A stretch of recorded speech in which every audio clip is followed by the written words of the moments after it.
తల్లిదండ్రులు కావాలని మీ కలను సాకారం చేసుకోండి. ఓఎస్ఎస్ ఫర్టిలిటీ వారి తక్కువ ధర సంతానోత్పత్తి చికిత్సతో అపాయింట్మెంట్స్ కొరకు కాల్ చేయండి 7825893604. లోక్సభ ఎన్నికల్లో గెలిపే లక్ష్యంగా తెలంగాణపై ఫోకస్ పెట్టిన కమలం పార్టీ కొత్త ముఖాలను రంగంలోకి దింపింది.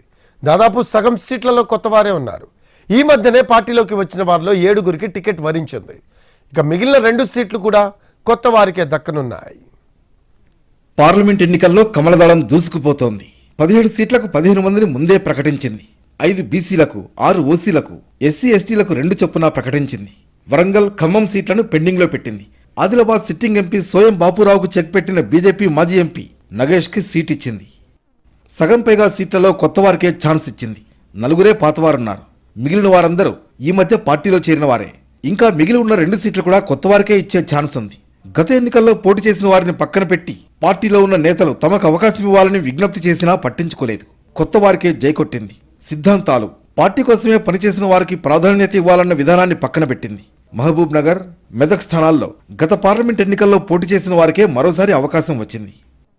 ఈ మధ్యనే జాయిన్ అయిన 7 మందిలో భరత్కి నాగర్ కర్నూల్, బీబీ పాటిల్ జహీరాబాద్, మాధవి హైదరాబాద్, గోమాస శ్రీనివాస్ పెద్దపల్లి, సైదిరెడ్డి నల్గొండ, సీతారాం నాయక్ మహబూబాబాద్, నగేష్కి ఆదిలాబాద్ సీట్లు కేటాయించింది. ఇక ఖమ్మం నుంచి జలగం వెంకట్రావు పేరు దాదాపు ఖరారైనట్లే. ఇక వరంగల్ నుంచి ఆరూరి రమేష్ పార్టీలో చేరడంతో ఆయనకే ఆ టికెట్ దక్కనుంది. బీజేపీ 3వ లిస్టులో వీరి పేర్లే ఉండనున్నాయి.